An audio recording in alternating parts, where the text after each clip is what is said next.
ચલો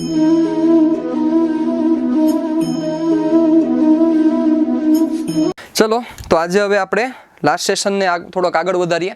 આપણે લાસ્ટ સેશનમાં એક ક્વેશ્ચન તમને પૂછેલો હતો, યાદ કરો કે પરમિટિવિટીનો મતલબ શું થાય. ઓકે, આપણે આવી ચર્ચા કરેલી હતી કે પરમિટિવિટી એટલે શું. આવો મેં તમને પ્રશ્ન લાસ્ટ સેશનમાં તમારી સમક્ષ રજૂ કરેલો હતો. અને જે તે સમયે જ્યારે આપણે કુલમનો નિયમ ભણ્યા હતા ત્યારે મેં તમને એવું કીધું હતું કે આના વિશે આપણે ડિટેલમાં હજી ડિસ્કશન કરવાના છીએ. ઓકે, તો હવે વિચારો પરમિટિવિટી એટલે શું થશે. તો વિચારો સાહેબ, પરમિટિવિટીનો મિનિંગ શું થાય. કે એકચ્યુઅલ મિનિંગ એવો છે કે કોઈ એક વિદ્યુત ભાર છે, બરોબર. આ વિદ્યુત ભાર તમારી સામે રાખેલો છે. એક આસપાસનું એક માધ્યમ છે એવું વિચારી લ્યો, બરોબર. આ તમને સામું દેખાય છે અને માધ્યમ લઈ લ્યો. સપોઝ આપણે એમ લઈ લઈએ શૂન્યાવકાશ, અથવા તમને મન થાય માધ્યમ લઈ લ્યો. ઓકે, ચાલો. તો આ માધ્યમની અંદર એક વિદ્યુત ભાર રહેલો છે. હવે આ વિદ્યુત ભાર નો મેઇન ગુણધર્મ કયો છે તો કે વિદ્યુત ભાર શું ઉત્પન્ન કરશે? વિદ્યુત ક્ષેત્ર ઉત્પન્ન કરશે. You are right.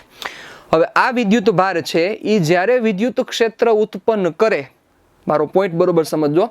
આ વિદ્યુત ભાર જ્યારે વિદ્યુત ક્ષેત્ર ઉત્પન્ન કરે ત્યારે જે માધ્યમ છે એ માધ્યમ આ વિદ્યુત ક્ષેત્રના ઉદ્ભવનો કેટલા પ્રમાણમાં વિરોધ કરે છે. ફરીથી બોલું છું, શબ્દોને વ્યવસ્થિત રીતે સાંભળજો કે આ વિદ્યુત ભાર અહીંયા રહેલો છે. આ વિદ્યુત ભાર પોતાનું ક્ષેત્ર ફેલાવાનો વિચાર કરે. શું કામ? તો કે પોતાનો આંતરિક ગુણધર્મ છે. એટલે આ વિદ્યુત ભાર છે એ જે ક્ષેત્ર છે એ ક્ષેત્ર ઉત્પન્ન કરે, એટલે કે ક્ષેત્રને જે ફેલાવે એ ક્ષેત્રનો ઓપોઝ એટલે વિરોધ જે માધ્યમ છે એ માધ્યમ આ ક્ષેત્રનો કેટલા પ્રમાણમાં વિરોધ કરે છે. કેટલા પ્રમાણમાં વિરોધ કરે છે એ વિરોધ દર્શાવતી એક રાશિ, એ રાશિનું નામ પડ્યું પરમિટિવિટી. ટૂંકમાં કહેવાનો મતલબ શું થાય તો કે તમે એક આ વિદ્યુત ભાર લઈ લ્યો. આ વિદ્યુત ભાર છે. હવે આ વિદ્યુત ભાર શું કરશે તો કે પોતાનું ફિલ્ડ જનરેટ કરશે.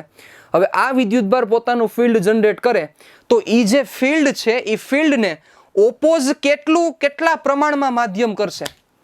મતલબ કે આજુબાજુનું માધ્યમ આ વિદ્યુત ભારના વિદ્યુત ક્ષેત્રનો કેટલો વિરોધ કરે છે, કેટલા પ્રમાણમાં વિરોધ કરે છે, એ પ્રમાણ એટલે કે વિરોધ દર્શાવતું જે રાશિ છે એ રાશિનું નામ પરમિટિવિટી છે. કેટલાક વ્યક્તિઓએ જ્યારે વિચાર્યું હશે ત્યારે એનો જવાબ એ લોકો એવો લઈ આવ્યા છે કે પરમિટિવિટીનો મતલબ શું થાય? પરમિશન. યસ, પરમિશન નથી સાહેબ, પરમિશન નથી. કેટલા એમ કે પરમિટિવિટી એટલે કે માધ્યમ કેટલી પરમિશન આપે. નહીં, એ વસ્તુ ખોટી છે, આખી એનાથી ઊંધી વસ્તુ છે. આ એવું કહેવા માંગે છે કે જ્યારે કોઈ માધ્યમ છે એ માધ્યમમાં વિદ્યુત ભાર જાય તો એ વિદ્યુત ભારનો ક્ષેત્રનો ઓપોઝ માધ્યમ કેટલા પ્રમાણમાં કરે છે. મતલબ માધ્યમ કેટલું ક્ષેત્રને અવરોધે છે. આ વિદ્યુત ભાર રહેલો હોય એ પોતાનું ક્ષેત્ર ઉત્પન્ન કરતો હોય તો આજુબાજુનું માધ્યમ એનો કેટલો વિરોધ કરે. જેમ વિરોધ વધારે થાય, સમજો મારી વાત, જેમ વિરોધ વધારે થાય એમાં પરમિટિવિટીની કિંમત વધે, અને જેમ વિરોધ ઓછો થાય એમ પરમિટિવિટીની કિંમત ઘટે. આના ઉપરથી તમે હવે સમજી ગયા મારી વાત કે શૂન્યાવકાશ છે, શૂન્યાવકાશ, બરોબર. વિચારો, શૂન્યાવકાશ છે તો શૂન્યાવકાશનો મતલબ શું થાય? એકચ્યુઅલ સેન્સમાં જોવા જઈએ તો બેટા કોઈ દી પરફેક્ટ શૂન્યાવકાશ ક્યાંય પ્રેઝન્ટ નથી, અવકાશમાં પણ નથી, બરોબર. અને પરફેક્ટ શૂન્યાવકાશ આપણે ક્યાંય ઉત્પન્ન કરી શકતા નથી. અવકાશમાં પણ માધ્યમ છે જેને ઇન્ટરસ્ટેલાર કહેવાય છે. એ માધ્યમ છે કે જે માધ્યમ ખૂબ જ પાતળું છે પણ માધ્યમ તો છે જ. તો શૂન્યાવકાશ ની આપણે જે પરમિટિવિટી ભણ્યા હતા યાદ કરો ને, આપણે એપ્સિલોન 0 નામ આપ્યું હતું 8.854 ગુણ્યા 10⁻12, ઓકે, ગુણ્યા 10⁻12 કુલમ સ્ક્વેર પર ન્યૂટન પર મીટર સ્ક્વેર. આવો એનું એકમ હતો, યાદ કરો, કે જેને આપણે શૂન્યાવકાશની પરમિટિવિટી કીધું હતું. ઓકે, એટલે પરમિટિવિટી શૂન્યાવકાશની એપ્સિલોન 0 = 8.854 × 10⁻12 કુલમ સ્ક્વેર પર ન્યૂટન પર મીટર સ્ક્વેર. તો હવે વિચારો જોઈએ શૂન્યાવકાશનો મતલબ શું થાય તો કે બેટા શૂન્યાવકાશમાં તો માધ્યમ હોય જ નહીં. હવે એ માધ્યમ નથી ક્યાંય, ઓકે, એવી આપણે ચર્ચા કરી શૂન્યાવકાશની.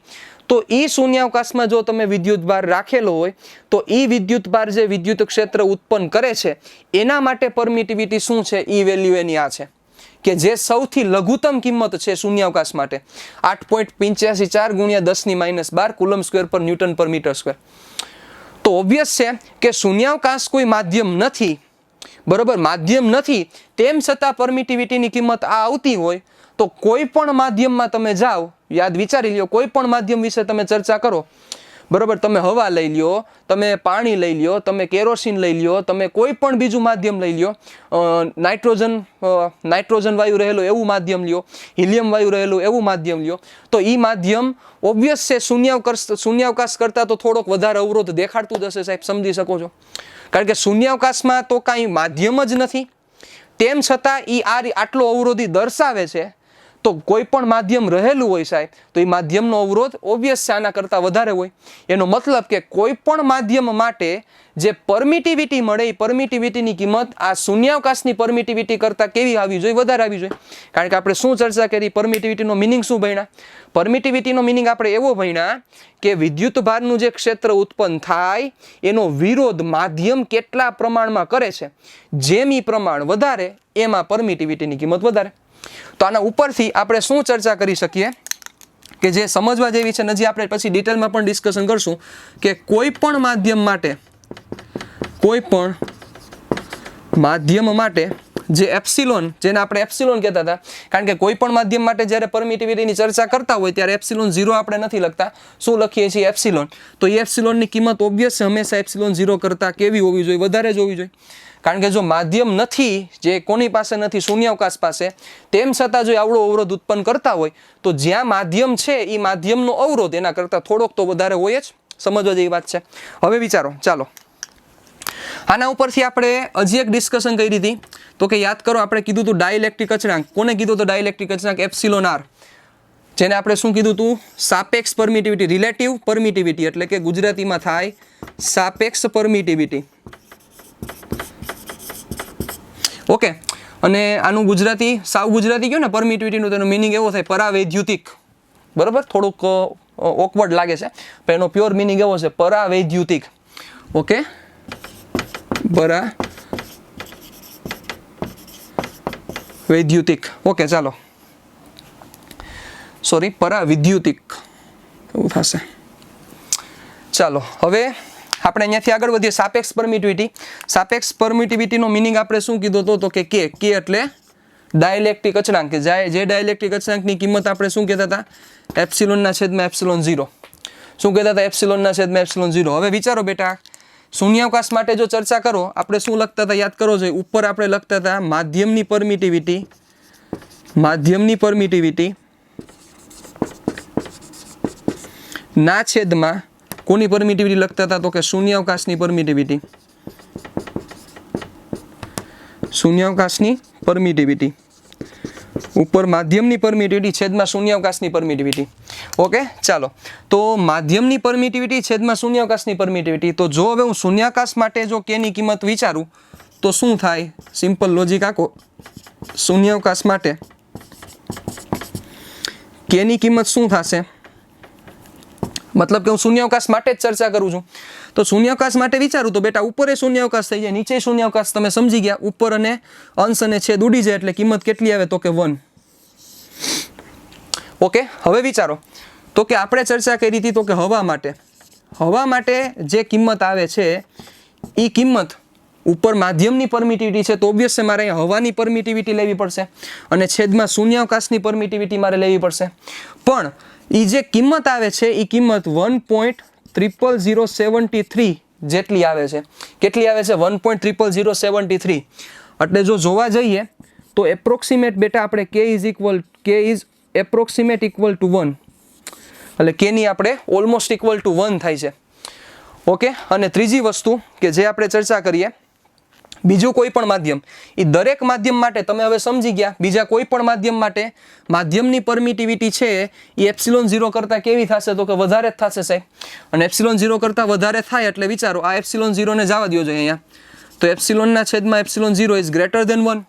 હવે એપ્સિલોનના છેદમાં એપ્સિલોન 0 ગ્રેટર ધેન 1 થાય તો બેટા એનો મિનિંગ શું થયો? કે ગ્રેટર ધેન 1 થયો. જોવો જોઈએ, કારણ કે એપ્સિલોનના છેદમાં એપ્સિલોન 0 નો મિનિંગ કે છે, તો double implies that k is greater than 1. મતલબ k ની કિંમત કોઈ પણ માધ્યમ માટે 1 કરતાં કેવી થાય? મોટી થાય. મેં જે તમને ચર્ચા કરી હતી ત્યારે કીધું હતું કે આના ઉપર આપણે હજી ડિટેલમાં ડિસ્કશન કરશું. અને છેલ્લે આપણે શું કીધું હતું? તો કે ધાતુ માટે k ની કિંમત કેટલી થાય? અનંત થાય. કેની કિંમત અનંત થાય. હવે અનંત કઈ રીતે થયું હશે થોડુંક વિચારો બેટા. શૂન્યાવકાશની કિંમત તો અનંત ન થઈ હોય, સોરી શૂન્યાવકાશની કિંમત તો 0 ન થઈ હોય. કારણ કે અહીંથી થોડુંક વિચારો, કેની કિંમત તમારે ઇન્ફિનિટી લઈ આવી હોય, સમજજો બરોબર. આ કેની કિંમત તમારે શું લઈ આવી છે? અનંત લઈ આવી છે. શોર્ટ એન્ડ સ્વીટમાં લખું એપ્સિલોન બાય એપ્સિલોન 0 બરોબર. કેની કિંમત તમારે અનંત લઈ આવી છે, તો અનંત કઈ રીતે આવી શકે? બે રીતે આવી શકે. કાં તો એપ્સિલોન 0 ની કિંમત 0 થાય, એટલે કે જો એપ્સિલોન 0 ની કિંમત જો 0 થઈ જાય તો કે ઇક્વલ ટુ ઇન્ફિનિટી આવે. તમે સાચા છો, એ તો આવે છે. પણ વિચારો, એપ્સિલોન 0 ની કિંમત કોઈ દી 0 હોય જ નહીં. હા રહી, ખબર જ છે આપણને છે 0 નથી. એનો મિનિંગ એપ્સિલોન 0 તો કોઈ દી 0 થવાની શક્યતા નથી. એટલે આ વસ્તુ કેવી થઈ? તો કે રોંગ, પોસિબલ જ નથી સાહેબ. હવે બીજું વિચારો જોઈએ. કયું બીજું? તો કે એપ્સિલોન. તો એપ્સિલોનની કિંમત જો અનંત થઈ જાય, આ તો કિંમત 0 નથી થવાની, પણ આ કિંમત જો અનંત થઈ જાય તો શક્યતા છે કે કેની કિંમત શું થાય? ઇન્ફિનિટી થાય. હવે આ કિંમત અનંત થઈ ગઈ બચ્ચા, થોડોક લોજિક આખો જોઈએ. આ એપ્સિલોનની કિંમત ઇન્ફિનિટી થઈ, આનો મિનિંગ શું થાય? વિચારો જોઈએ, મગજ આખો. આ એપ્સિલોનની કિંમત ઇન્ફિનિટી થઈ, એનો મિનિંગ કે ધાતુ વાળું જે માધ્યમ છે, ધાતુનું જે માધ્યમ છે, એ માધ્યમ વિદ્યુત ક્ષેત્રનો સૌથી વધારે પ્રમાણમાં ઓપોઝ કરે છે. કારણ કે આપણે પરમિટિવિટી એટલે શું સમજ્યા? આપણે એ જ ભણ્યા કે માધ્યમ કેટલો અવરોધ ઉત્પન્ન કરે, માધ્યમ જેટલો વધારે અવરોધ ઉત્પન્ન કરશે એમ એની પરમિટિવિટી હાઈ હશે. તો વિચારો, ધાતુ છે એ સૌથી વધારે અવરોધ ઉત્પન્ન કરે છે. કેટલો અવરોધ ઉત્પન્ન કરે છે? અનંત અવરોધ ઉત્પન્ન કરે છે. એના કારણોસર કેની કિંમત આપણે કેટલી લીધી? તો કે ઇન્ફિનિટી લીધી. કેના માટે? તો કે ધાતુ માટે. હવે એ શું કામ ઉત્પન્ન કરે છે, કઈ રીતે ઉત્પન્ન કરે છે, એ બધી ચર્ચા આપણે ક્યાં કરવાના છીએ? ચેપ્ટર નંબર 2 માં. એટલે અત્યારે આપણે એમાં પડતા નથી. ઓકે, તો આ વસ્તુની ખાસ આપણે નોંધ લેશો. એટલે પરમિટિવિટીનો પ્રોપર મિનિંગ ખબર હોવી જરૂરી છે. ઓકે, તમે તમારી બુકમાં પણ લખી શકો છો. આ બધી વસ્તુ વ્યવસ્થિત રીતે યાદ હોવી જરૂરી છે. એક બીજી વસ્તુ બેટા જે અગત્યની છે, થોડુંક સમજો તો આપણને કુદરતના ખેલ છે એ બહુ સરસ રીતે જાણી શકશું. જોવો જોઈએ બેટા, હવા અને શૂન્યાવકાશ માટે તમે જોયું, હવા માટે કેની કિંમત 1 છે અને શૂન્યાવકાશ માટે પણ કેની કિંમત એપ્રોક્સિમેટ 1 છે. હવે શૂન્યાવકાશ માટે શૂન્યાવકાશ માટે 1 છે ને હવા માટે એપ્રોક્સિમેટ 1 છે. તો શૂન્યાવકાશ તો માધ્યમ છે જ નહીં અને કેની કિંમત 1 આવી. પણ બેટા વિચારો, જે હવા છે એ હવા તો કેટલા બધા પ્રકારના વાયુઓનું મિશ્રણ છે. તમે જાણો છો નાઇટ્રોજન સૌથી વધારે પ્રમાણમાં છે, ઓક્સિજનનું પ્રમાણ એના પછી બીજા નંબર ઉપર છે, પછી કાર્બન ડાયોક્સાઇડ છે, પછી હિલિયમ છે, ઘણા બધા વાયુઓ રહેલા છે બરોબર. એ બધા વાયુઓનું મિશ્રણ ત્યારે આપણને હવા મળે છે સાહેબ. તો થોડુંક લોજિક આખો કે શૂન્યાવકાશ એનો મિનિંગ માધ્યમ નથી અને કેની કિંમત 1 આવી, અને હવા બધા પ્રકારના વાયુ છે તેમ છતાં કેની કિંમત એપ્રોક્સિમેટ 1 છે. તો વિચારો સાહેબ, કુદરતે આ હવાનું મિશ્રણ કેવું બનાવ્યું છે? થોડુંક લોજિક આખો કે હવાનું મિશ્રણ એવું કુદરતે બનાવ્યું કે જેથી હવા નથી એટલે શૂન્યાવકાશ, હવા નથી એટલે કે શૂન્યાવકાશ, શૂન્યાવકાશમાં જેવું બિહેવિયર છે એવું જ બિહેવિયર હવાની અંદર છે. મતલબ કે વિદ્યુત, મતલબ કે ઇલેક્ટ્રિસિટી એ જે શૂન્યાવકાશમાં જેવું બિહેવિયર કરે છે એવું જ એપ્રોક્સિમેટ હવાની અંદર પણ કરે છે. મતલબ કે કોઈ પણ માધ્યમ ન હોય ત્યારે જે વિદ્યુત આખું બિહેવિયર કરે છે, કારણ કે આ વિદ્યુત થયું ને સાહેબ, વિદ્યુત ભાર ને બધું વિદ્યુત થયું, મતલબ કે કોઈ પણ માધ્યમ નથી, શૂન્યાવકાશ હોય ત્યારે જેમ વિદ્યુત બિહેવિયર કરે છે, શૂન્યાવકાશ હોય ત્યારે જેવું વિદ્યુત બિહેવિયર કરે છે એવું જ બિહેવિયર હવામાં હોય ત્યારે કરે છે. એપ્રોક્સિમેટ સેમ છે, ઓલમોસ્ટ સેમ છે. તો એનો મિનિંગ, કુદરતે જે હવા બનાવેલી છે હવાનું સંયોજન કેવડું તાકાતવાળું હશે કે જે તમને બધુંય આપે છે. સમજો સાહેબ, બધું તમને દે છે, બધું તમને પ્રોવાઈડ કરે છે, તેમ છતાં એ નથી એની જેમ વર્તે છે. મારો પોઈન્ટ સમજ્યા તમે? બધું તમને આપે છે તેમ છતાં એ નથી એવું બિહેવિયર કરે છે. બધું આપે છે એનો મતલબ વિચારો, ઓક્સિજન ન હોય તો જીવી શકીએ? આ હવાનું પ્રોપર મિશ્રણ છે, એના કારણોસર જ આપણે પૃથ્વી ઉપર જીવતા છીએ સાહેબ.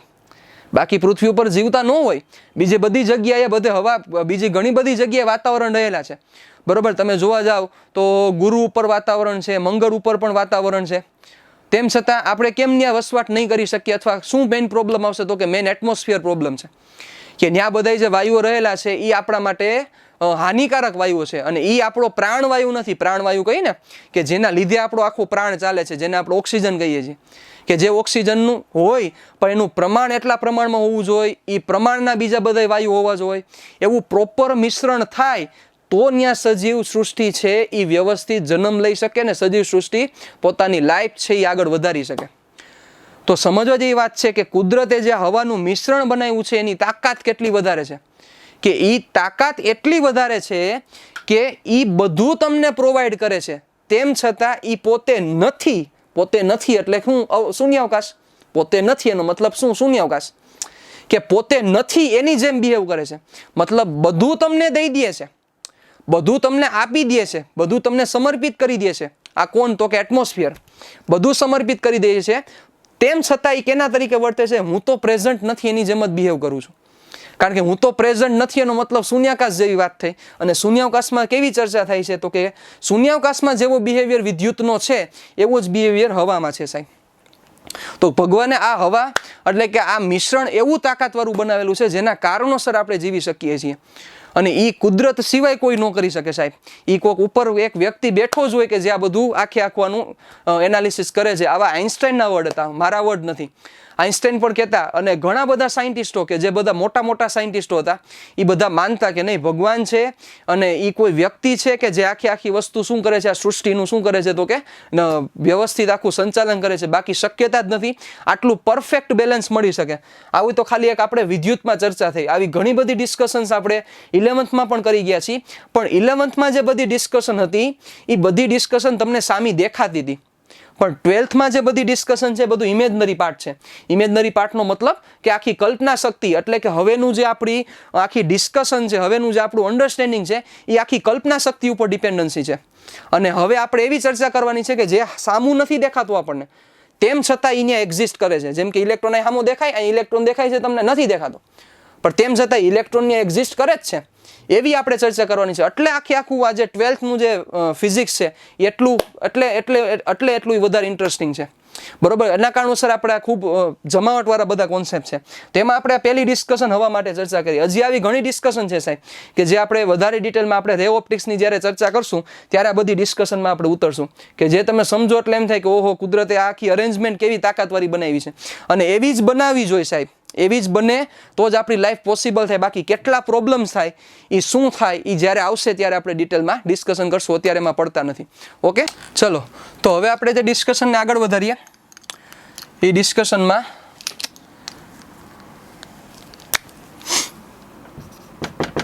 આપણે ડિસ્કશન કરવી છે વિદ્યુત ભારોના તંત્રને લીધે ઉત્પન્ન થતું વિદ્યુત ક્ષેત્ર. ઓકે, વિદ્યુત ભારોના તંત્રને લીધે ઉત્પન્ન થતું વિદ્યુત ક્ષેત્ર એટલે કે વિદ્યુત. આપણે હમણાં લાસ્ટ સેશનમાં જે ડિસ્કશન કરી હતી એ ડિસ્કશનમાં આપણે શું ચર્ચા કરી? તો કે આપણે એ ચર્ચા કરી હતી કે બિંદુવત વિદ્યુતભારને લીધે ક્ષેત્ર કેટલું ઉત્પન્ન થાય કે Q/R² આપણે જે ફોર્મ્યુલા મેળવ્યું. પણ હવે એવા જ બિંદુવત વિદ્યુતભારો છે, એનું તંત્ર છે. તો એ તંત્રને લીધે કેટલું વિદ્યુત ક્ષેત્ર ઉત્પન્ન થશે એવી આપણે ડિસ્કશન કરવી છે. આ જ પ્રશ્ન હજી બીજી રીતે લખી શકાય. કઈ રીતે? તો કે વિદ્યુત ક્ષેત્ર માટે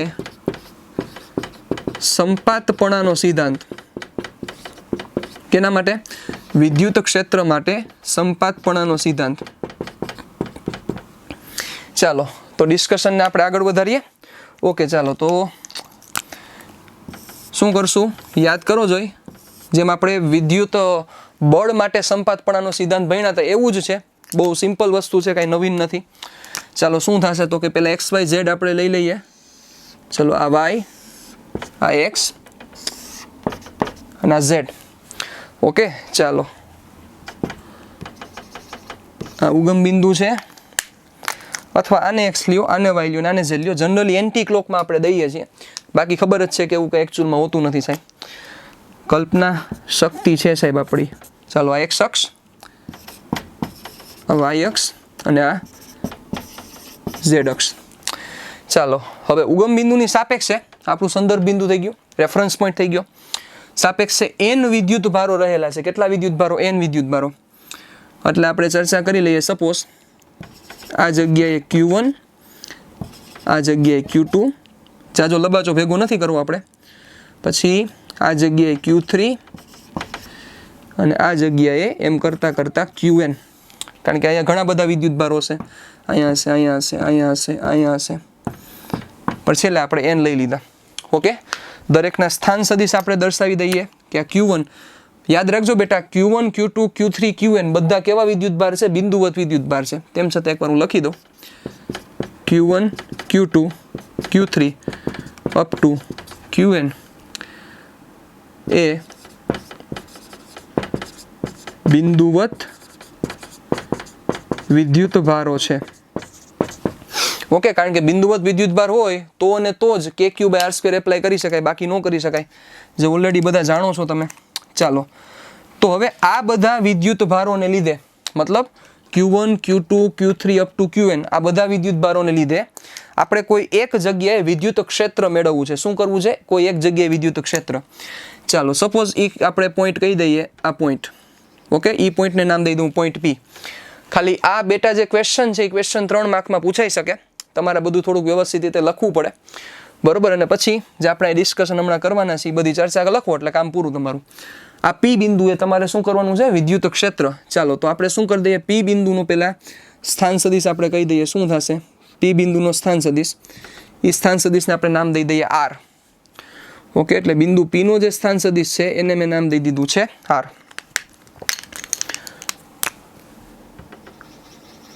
ચાલો, હવે તો કે આ જે Q1 છે એના સ્થાન સદિશને આપણે કહી દઈએ R1, Q2 છે એના સ્થાન સદિશને કહી દઈએ R2, Q3 છે એના સ્થાન સદિશને કહી દઈએ R3 અને અપ ટુ Qn છે એના સ્થાન સદિશને કહી દઈએ Rn. ચાલો, તો હવે મારો પ્રશ્ન એ છે કે બિંદુ P, ઓકે, આ P પોઈન્ટ પાસે કયા કયા વિદ્યુત ભારોને લીધે ક્ષેત્ર હશે? વિચારો. કારણ કે બિંદુ P એ આ Q1, Q2, Q3 up to Qn, કારણ કે Q4, Q5, Q6, Q7 બધા રહેલા જ છે અપ ટુ Qn, એના ફિલ્ડમાં એટલે એના ક્ષેત્રમાં બિંદુ P આવેલો છે. તો સમજદાર કોઈ ઈશારા કાફી છે, તમે સમજી ગયા કે આ જગ્યાએ મતલબ કે P બિંદુએ બધાને લીધે ક્ષેત્ર હોય, કારણ કે આ જગ્યાએ Q1 ની પણ તાકાત હશે સાહેબ, એવી જ રીતે Q2 ની પણ અહીંયા તાકાત હશે, એવી જ રીતે Q3 ની પણ અહીંયા તાકાત હશે, એમ કરતા કરતા કરતા એમ Qn ની પણ અહીંયા તાકાત હશે સાહેબ. તો એનો મિનિંગ કે આ જગ્યાએ Q1, Q2, Q3, Q4 બધા પોતાના ક્ષેત્રો ઉત્પન્ન કરશે. સાથે સાથે વિચારો, P બિંદુથી દરેક વિદ્યુત ભારો એટલે કે Q1, Q2, Q3 up to Qn, એ દરેક વિદ્યુત ભારોના જે અંતર છે એ જુદા જુદા થાય. વિચારો, આનું અંતર જુદું થાય, આનું અંતર જુદું થાય, પછી Q3 નું ડિસ્ટન્સ જુદું થશે, અંતર જુદું જુદું થાય. સાથે સાથે Q1, Q2, Q3, Q4 એમ Qn ની બધાની વેલ્યુ પણ ડિફરન્ટ છે, પ્રકાર પણ જુદા જુદા છે. તો એના કારણોસર તમે સમજી ગયા કે મૂલ્ય તો બદલશે, સાથે દિશા પણ બદલશે. તો ઓબ્વિયસ છે P બિંદુએ મારે જો ક્ષેત્ર ગોતવું હોય તો P બિંદુએ ક્ષેત્ર, કુલ ક્ષેત્ર કેટલું થાય? તો સિમ્પલ છે, તમે કહેશો કે સિમ્પલ સાહેબ, આ જગ્યાએ મારે કુલ ક્ષેત્ર Q1 ને લીધે પણ લેવું પડશે, Q2 ને લીધે પણ લેવું પડશે, Q3 ને લીધે પણ લેવું પડશે, અપ ટુ Qn ને લીધે પણ લેવું પડશે. સિમ્પલ છે. તો એનો મિનિંગ P બિંદુએ જે વિદ્યુત ક્ષેત્ર મને કુલ વિદ્યુત ક્ષેત્ર મળશે એ Q1 ને લીધે સપોઝ જે મળ્યું છે, અને એની આપણે દિશા સપોઝ આપણે દેખાડી દઈએ કે આ દિશા છે, એને આપણે નામ આપી દઈએ E1. એવી જ રીતે Q2 ને લીધે જે આપણને ક્ષેત્ર મળવાનું છે એ ક્ષેત્રને કહી દઈએ આપણે E2. એમ કરતાં કરતાં કરતાં Qn ને લીધે જે ક્ષેત્ર મળશે એને આપણે કહી દઈએ En. આવા ઘણા બધા અહીંયા ફિલ્ડ પ્રેઝન્ટ છે. તો બિંદુ P પાસે કુલ વિદ્યુત ક્ષેત્ર કેટલું થશે? વિચારો જોઈ. બિંદુ P પાસે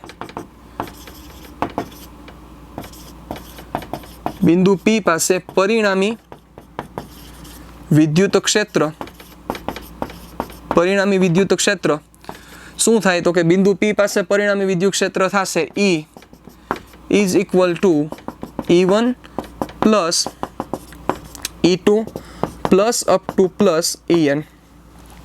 પહેલાને લીધે, બીજાને લીધે, એમ કરતાં કરતાં કરતાં એનમાંને લીધે. ચાલો હવે કિંમત મૂકો. E1 ની કિંમત શું થશે બેટા? KQ1 upon R². ઓકે, તો હવે અહીંયા શું કિંમત મૂકવી એ ઇમ્પોર્ટન્ટ થશે આપણા માટે, ખૂબ જ અગત્યનું થશે. KQ1 upon R². ચાલો તો હવે R શું થશે વિચારો જોઈ. તો સમજો જોઈ બેટા, તમારે જે ડિસ્કશન લેવાનું થશે, ઓકે, તો તમારે જે R લેવાનો થશે એ QR થશે. તો કે આ થશે, જોવો જોઈ. ઓકે, R તમારે લેવાનું થશે. બીજી વસ્તુ આપણે એ પણ કરી દઈએ બેટા કે આ Q1 Q2 Q3 છે એ બધાને આપણે પોઝિટિવ લઈ લઈએ છીએ. નેગેટિવ હશે તો શું થશે તમે એની મેળે સમજી જશો, હું તમને પછી ચર્ચા કરી દઈશ, પણ અત્યારે આપણે બધા પોઝિટિવ લઈ લઈએ તો શું થાય. ચાલો આ ડિસ્કશન છે ને એને પહેલાં આપણે આ જગ્યાએ એક એક્ઝામ્પલ બનાવી દઈએ, પછી બધાની ડિસ્કશન કરીએ તો વધારે ઇઝી પડશે. ચાલો તો P પાસે Q1 ને લીધે ઉત્પન્ન થતું ક્ષેત્ર, કોના પાસે? P પાસે Q1 ને લીધે ઉત્પન્ન થતું ક્ષેત્ર. ચાલો તો એને આપણે નામ શું દીધું હતું? E1 is equal to KQ1. ચાલો અપોન આ ડિસ્ટન્સ, કારણ કે અહીંયા R² આપણે મૂકવાનો છે. R² મૂકશું એટલે વેલ્યુ થઈ જશે, પણ સાથે જ આપણે દિશા પણ ધ્યાનમાં લેવાની છે, જે તમે જાણો છો. તો પહેલાં ડિસ્ટન્સ આ કેટલું થશે વિચારો જોઈ. તો ડિસ્ટન્સ આ થયું.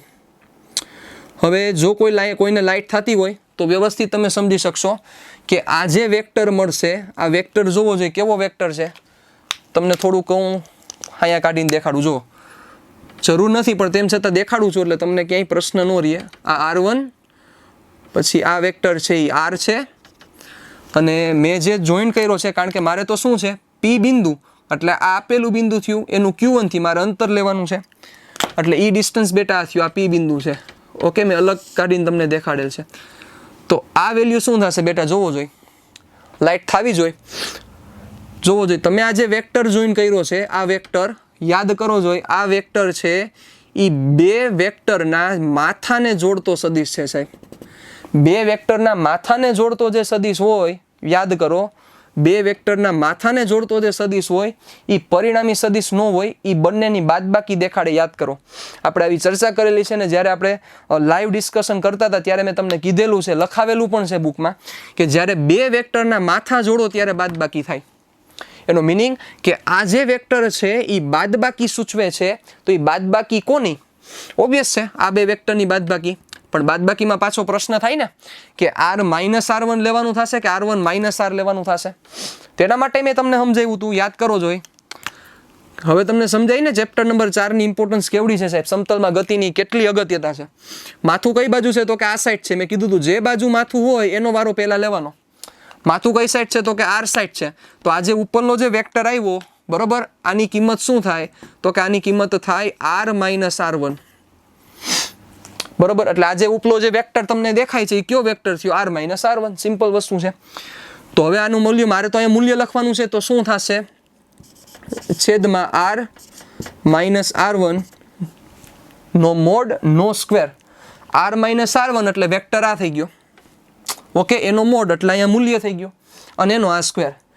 હવે આ આખું શું થયું બેટા? તો કે આ તો માત્ર ખાલી મૂલ્ય થયું, તમે સમજો છો, આ તો ખાલી વેલ્યુ છે, કિંમત થઈ ખાલી, પણ મારે તો સાથે સદિશ છે, એટલે દિશાની એટલી જ આપણા માટે ઇમ્પોર્ટન્સ છે. વિચારો જોઈએ તો દિશા માટે શું કરવું પડશે? સિમ્પલ, દિશા આ બાજુ લીધેલી છે ને આપણે, પોઝિટિવ છે એટલે આ દિશા લીધેલી છે, તો દિશા માટે આ જ થશે ને, કારણ કે દિશા દર્શાવતો સદિશ એટલે શું થયો?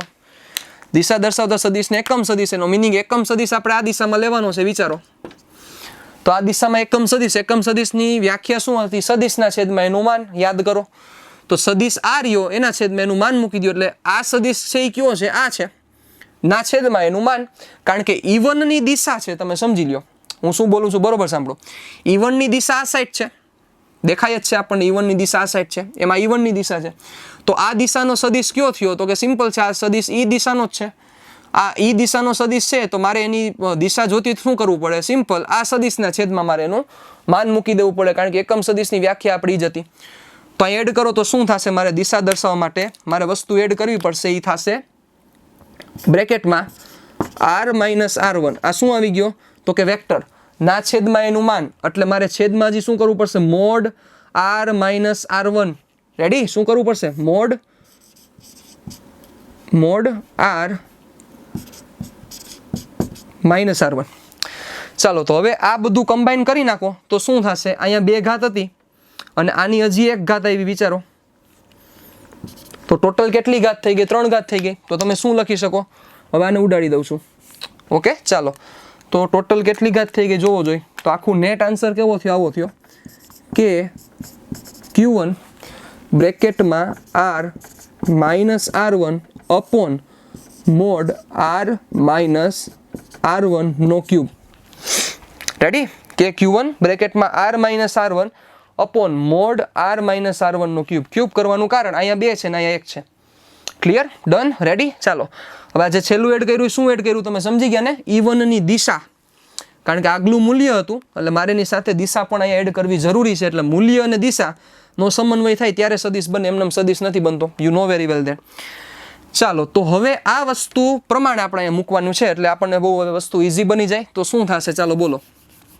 તો થશે, આપણે પહેલાં E1 ની ચર્ચા કરીએ તો શું થાય? કે Q1 r માઇનસ r1 ના છેદમાં મોડ r માઇનસ r1 નો ક્યુબ પ્લસ હવે E2 ની ચર્ચા કરો તો શું થશે? કે Q2 r માઇનસ r2. બેટા r વેક્ટરમાં ફેર નહીં પડે, જે ફેર પડશે r1 ની જગ્યાએ r2 આવી જશે. કારણ કે તમે સમજો ને આ પોઈન્ટે જ્યારે તમે ક્ષેત્ર ગોતો છો તો વિદ્યુત ભાર બદલી જશે તો આ જગ્યાની જગ્યાએ આવી જશે. એનો મીનિંગ કે આ વેક્ટર આવી જશે. એટલે આ r તો કોન્સ્ટન્ટ જ રહેવાનો છે, એમાં ચેન્જ નહીં થાય. એટલે r માઇનસ r2 ના છેદમાં મોડ r માઇનસ r2 નો cube plus up to plus છેલ્લા શું થશે વિચારી લ્યો. છેલ્લે en નો શું થશે? કે Qn r minus rn upon mode r minus rn નો ક્યુબ. રેડી? તો આપણા બધા સ્ટેપ થયા E1 E2 up to En. Simple કર્યું છે, અથવા શોર્ટ એન્ડ સ્વીટમાં તમે આમ પણ યાદ રાખી શકો કે Q બાય r2 એ મૂલ્ય એને ગુણ્યા એનો એકમ સદિશ લેવો પડશે, કારણ કે દિશા દર્શાવવાની છે એટલે કામ પૂરું થઈ જાય. કારણ કે તમને જ્યારે 3 માર્ક્સમાં પૂછે ત્યારે તમારે બધી વસ્તુ રિપ્રેઝન્ટ કરવી પડે. ઓકે, ત્યારે ખાલી તમે કે Q બાય r2 ને પછી દિશા લખી નાખો તો એ ન ચાલે. એના માટે આ કરેલું છે. એટલે કે Q1 r minus r1 r minus r1 નો ક્યુબ, એ જ રીતના Q2 એ જ રીતના Qn. હવે વિચારો ચાલો શું થશે? તો કે આ વસ્તુને આપણે સિગ્માના ફોર્મમાં લખી શકીએ. કારણ કે સિગ્માના ફોર્મમાં લખવા માટે જોવો જોઈએ 1 2 3 અપ ટુ Qn સુધી છે એટલે આપણને કંઈ પ્રશ્ન નથી. તો સિગ્માના ફોર્મમાં લખતા પણ તમને શીખવાડેલું છે, યાદ કરો. તો પહેલાં આપણે શું કરી લેવાય? બધા પાસે જોવો, બધા પાસે કે સમાન છે. જોવો જોઈએ બેટા, બધા પાસે કે છે. હવે આ કે એટલે ડાઇલેક્ટ્રિક અચળાંક નથી, કુલમ્બનો અચળાંક છે. You know very well that. ચાલો તો પહેલાં એ કે ને છે ને હું બહાર કાઢી લઉં છું. એટલે તમારે હવે કે નથી એવું જ જોવાનું છે, પછી આપણે સિગ્માનો યુઝ કરીએ તો વધારે બેટર રહેશે. ચાલો તો શું થશે? ઇઝ ઇક્વલ ટુ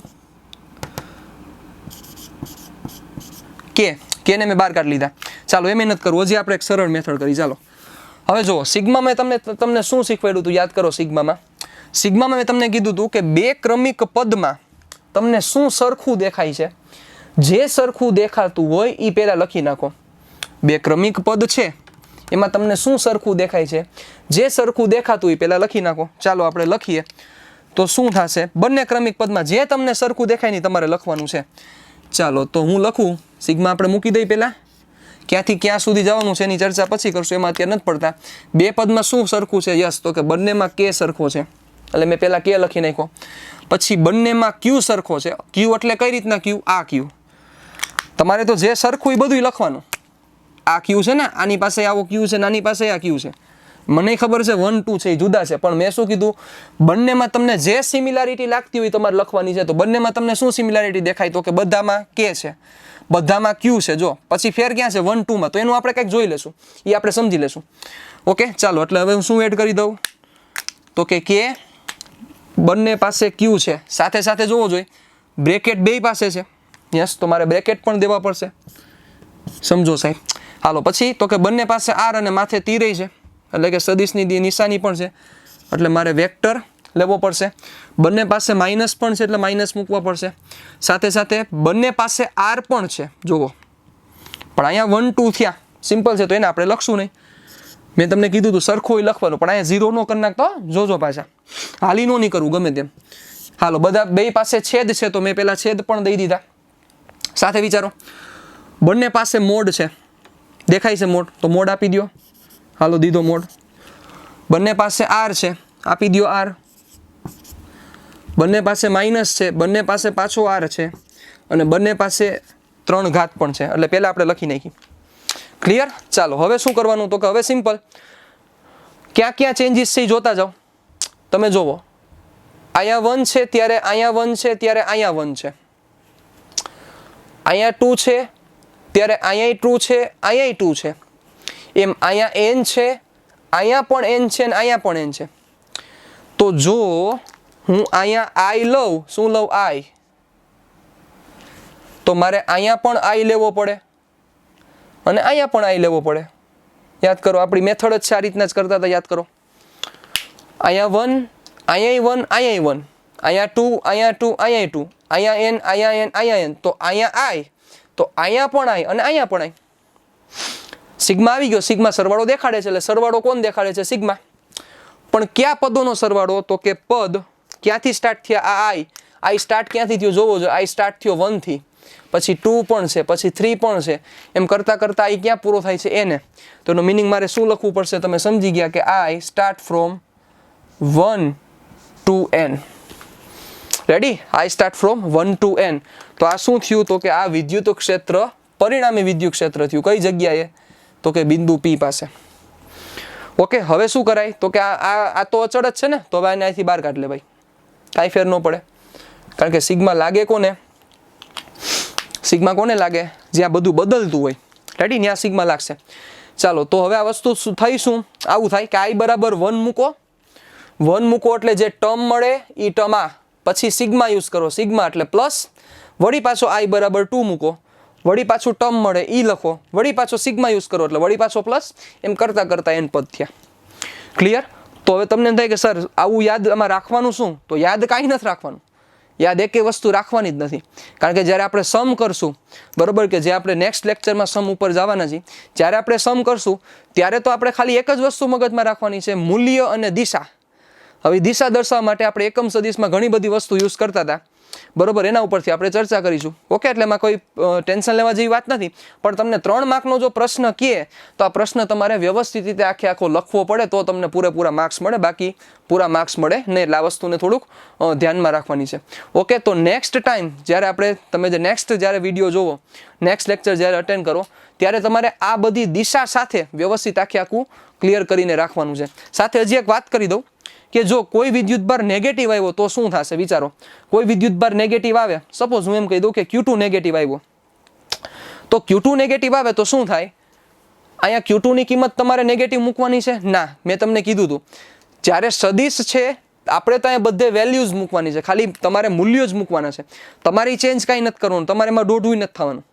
ઓકે, આ વસ્તુને ખાસ વ્યવસ્થિત રીતે ધ્યાન દેજો, બરોબર. તમારે એમાં કાંઈ પડવાનું જ નથી, તમારે એમાં માથાકૂટમાં જવાનું જ નથી, બરોબર. હવે વિચારો, તો Q2 સપોઝ નેગેટિવ આવ્યો તો કાંઈ આપણે કરવાનું નથી. Q2 નેગેટિવ આવે તો તમે અહીંયા R-R2 કર્યો છે, એની જગ્યાએ નેગેટિવ હોય તો શું થાય?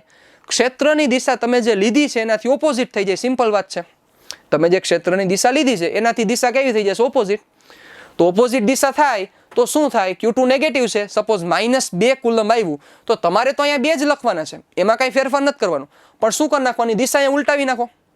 તમે અહીંયા R-R2 કર્યા છે, એની જગ્યાએ તમારે R2 - R કરી દેવાના છે. સિમ્પલ. તમને એમ થાય કે સાહેબ છેદમાં બદલાવવું પડે? ન બદલાવવું પડે, કારણ કે R-R2 કયો કે પછી R2 - R કયો, એ બંનેના મૂલ્યો સમાન જ હોય. તમને નીચે લખી દઉં કે R - R2 is equal to R2 - R. Ready? આ સાચા, આ સદિશ થયો. પણ મૂલ્યમાં જોવા જાવ તો શું થાય? Mode R - R2 is equal to mode R2 - R. તો તમે સમજી ગયા, બહુ સિમ્પલ બની ગયું. જ્યાં ચાર્જ નેગેટિવ હશે, કારણ કે તમને આપેલો જ હોય કે આ જગ્યાએ ચાર્જ નેગેટિવ છે, તો જે જગ્યાએ ચાર્જ નેગેટિવ હોય તો ચાર્જની કિંમત તમારે તો પોઝિટિવ જ મૂકવાની છે, પણ અહીંયા તમારે શું કરી નાખવાની? દિશા ઉલટાઈ નાખવાની. તમને દઈ દીધો કે -2 કુલમ છે, તો તમને લાઈટ થઈ ગઈ, યસ માઇનસ આવ્યો, તો તમારે શું કરી નાખવાનું, અહીંયા 2 કુલમ જ મૂકવાના, પણ અહીંયા એની દિશા શું કરી નાખવાની, ઉલટી કરી નાખવાની, એટલે બીજો કાંઈ પ્રકારનો પ્રશ્ન થાય નહીં. Okay, done, ready, got it. તો આ બધી વસ્તુ વ્યવસ્થિત રીતે ક્લિયર કરી નાખજો, અને વિડીયો પોઝ કરીને તમે આખા તમારી બુકમાં લખી શકો છો, અને નેક્સ્ટ ટાઈમ આવો ત્યારે તમારે વ્યવસ્થિત આખા કોન્સેપ્ટ ક્લિયર કરવાના છે. Okay, done, thank you.